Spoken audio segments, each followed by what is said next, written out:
لكن نتخيل أن الناس بيرضون عنا جميعا، لا، ارفع رأسك وقل أنا سلفي، ما في شيء.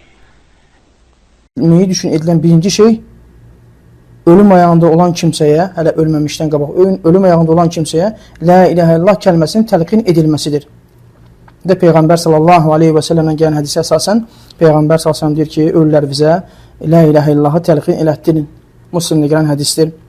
Burada qəsd olan ölülər biz deyildikdə bu hədisdə, yəni ölümü yaxın olan kimsələr, iqtidarda olan, ölümü yaxın olan kimsələr, ölüm ayağında olan kimsələr qəsd olunur. Hansı ki, o kimsənin üzərində artıq ölümün əlamətləri zahir olmuşdur. Şeyx Abdurrazzaq Həfizəhullah deyir ki, Peyğəmbər sallallahu aleyhi və səlləmdən səhih olan hədisdə bildirilir ki, Peyğəmbər sallallahu aleyhi və səlləmdə kimin bu dünyada axır kəlamı La ilahə illallah olarsa, o kimsə cənnətə daxil olar. Bunun üçün də şəriətdən olan əməllərdəndir ki, ölüm ayağında olan kimsəyə bu əzəmətli kəlmənin təlqin edilməsi, ölüm ayağında olan kimsəyə şəriətdə olan əməllərdən bir əməldir.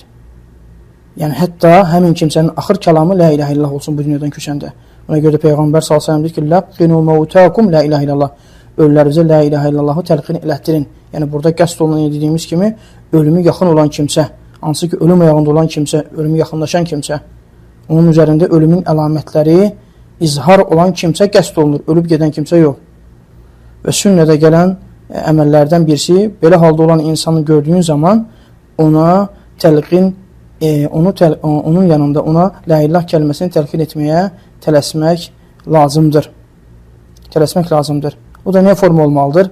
Yumşaq şəkildə, gözəl üslubla, hətta bu, sənin ona La ilah kəlməni təlqin etməyin başqa bir səbəblərə, yəni bezdirmələrə gətirib çıxarmasın. Gözəl şəkildə, yumşaq şəkildə, lütflə ona La ilahe illallah kəlməsini təlqin etdirirsən. La ilah kəlməsini deyirsən, o da onu təkrar eləsin. Çünki ölüm ayağında olan kimsə, zaten şiddət içərisində olan bir kimsədir. Əgər bu kimsə ölüyə La ilahe illallah kəlməsini təlqin etdirdiyin zaman, şeyx deyir ki, əgər ölü La ilahe illallah kəlməsini təlqin eləyərsə, La ilahe illallah deyərsə, onu təkrar eləmirsən, susursan. Əgər ölü bu kəlməni dedirsə, onu tərk edirsən, dəy demirsən. Əgər ölü ondan sonra, La ilah kəlməsi dedikdən sonra hər hansısa bir başqa bir kəlməni deyərsə, yenə başqa bir söhbətə keçərsə, belə olduğu halda yenə ona yenidən La ilahe illallah kəlməsini təlqin etdirməyə çalışmaq lazımdır. O da bayaq vurguladığımız kimi yumuşaq şəkildə, gözəl şəkildə.